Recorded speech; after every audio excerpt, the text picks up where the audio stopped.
Hi friends, నమస్తే. ప్రజాసేవ తెలుగు ఛానల్కి స్వాగతం. మహాలక్ష్మి పథకం ఎన్నికల మేనిఫెస్టోలో భాగంగా మనకైతే ఈ పథకాన్ని హామీ ఇవ్వడం అయితే జరిగింది. హామీ ఇచ్చిన విధంగానే మహాలక్ష్మి ఉచిత బస్సు పథకాన్ని అయితే ఇప్పటికే రాష్ట్ర ప్రభుత్వం అయితే అందించడం జరుగుతుంది. ఇక అమలు చేయాల్సింది మహాలక్ష్మి 2,500 రూపాయలు, ప్రతి మహిళ ఖాతాలో 2,500 రూపాయలు అయితే మనకి జమ చేయవలసి ఉంటుంది.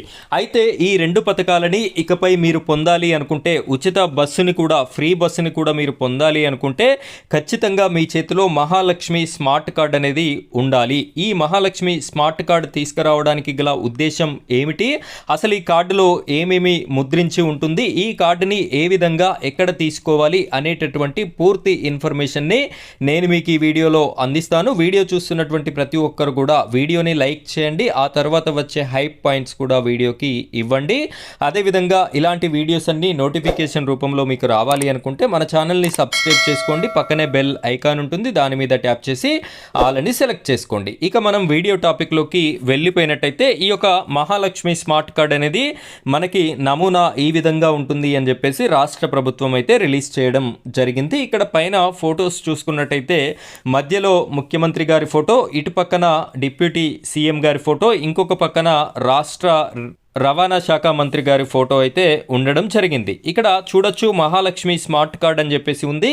ఇక్కడ పేరు, గ్రామము, మండలము, జిల్లా, వారికి లబ్ధిదారురాలికి సంబంధించిన వివరాలు అయితే ఇక్కడ ఉంటాయి. ఇక్కడ యూఐడి నెంబర్ అనేది ఒక్కొక్క అభ్యర్థికి, ఒక్కొక్క లబ్ధిదారురాలికి ఒక్కొక్క నెంబర్ని కూడా కేటాయించడం అయితే జరుగుతుంది. ఇక్కడ రైట్ సైడ్లో ఫోటో అని చెప్పేసి ఉంది కదా, ఆ ప్లేస్లో లబ్ధిదారురాలి ఫోటో కూడా ఉండడం అయితే జరుగుతుంది. సో ఈ విధంగా మహాలక్ష్మి స్మార్ట్ కార్డులని రాష్ట్రంలో ఉన్నటువంటి అర్హులైనటువంటి మహాలక్ష్మి 2,500 రూపాయలకి, అదేవిధంగా ఫ్రీ బస్ జర్నీకి అర్హులైనటువంటి లబ్ధిదారులకి మాత్రమే ఈ యొక్క మహాలక్ష్మి స్మార్ట్ కార్డులని ఇవ్వాలి అని చెప్పేసి రాష్ట్ర ప్రభుత్వం ఆలోచన చేస్తుంది. దాన్ని ఆచరణ రూపంలో కూడా సాధ్యం చేయడం అయితే జరుగుతుంది. ఇక్కడ రాష్ట్ర ముఖ్యమంత్రి వర్యులు, ఉప ముఖ్యమంత్రి వర్యులు అయితే, రాష్ట్ర మంత్రివర్గం అయితే ఈ యొక్క నిర్ణయాన్ని తీసుకోవడం జరిగింది. ఇక్కడ మనం క్లియర్గా చూసుకున్నట్టయితే ఈ నిర్ణయం తీసుకోవడానికి గల కారణం ఏమిటి అంటే, గ్రేటర్ హైదరాబాద్ పరిధిలో మహాలక్ష్మి పథకం ద్వారా ఉచితంగా బస్సు ప్రయాణం చేసే మహిళలకి త్వరలో స్మార్ట్ కార్డులను అందుబాటులోకి తీసుకువచ్చేందుకు ఆర్టీసీ అధికారులు సన్నాహాలు చేస్తున్నారు. ఇక్కడ first of all pilot project కింద గ్రేటర్ హైదరాబాద్ని సెలెక్ట్ చేయడం జరిగింది. దాని తర్వాత ప్రతి జిల్లాలో కూడా ఈ యొక్క స్మార్ట్ కార్డుల పంపిణీ కార్యక్రమం అనేది ఉంటుంది. అయితే ఇతర రాష్ట్రాల మహిళలను కట్టడి చేసేందుకు చర్యలు తీసుకుంటున్నట్టు అధికారులు తెలిపారు. కాంగ్రెస్ ప్రభుత్వం 6 గ్యారంటీల్లో భాగంగా మొదటి పథకంగా మహాలక్ష్మిని అమలు చేసింది. ఈ స్కీమ్కి ఊహించని రీతిలో స్పందన వచ్చింది. రోజు లక్షలాది మంది ఫ్రీగా ప్రయాణం చేస్తున్నారు. ఆక్యుపెన్సీ రేషియో కూడా 90% పెరిగింది. మొదట్లో ఆర్డినరీ బస్సులకి వర్తింపజేసిన అధికారులు తర్వాత మెట్రో ఎక్స్ప్రెస్లలోనూ మహాలక్ష్మిని వర్తింపజేయడంతో మరింత ఆదరణ పెరిగింది. అయితే గ్రేటర్ పరిధిలో తెలంగాణ మహిళలే కాకుండా ఇతర రాష్ట్రాలకు చెందిన వారు కూడా ఫేక్ ఆధార్ కార్డులతో ఈ పథకాన్ని దుర్వినియోగం చేస్తున్నారన్న ఫిర్యాదులు వచ్చాయి. ఇక్కడ ఏం జరుగుతుంది అంటే, అనర్హులు అంటే వేరే రాష్ట్రాలకి సంబంధించినటువంటి మహిళలు కూడా ఈ ఫ్రీ బస్ జర్నీని ఫేక్ ఆధార్ కార్డులను ఉపయోగించి పొందుతున్నారు అనేటటువంటి ఫిర్యాదులైతే రాష్ట్ర ప్రభుత్వానికి రావడం జరిగింది.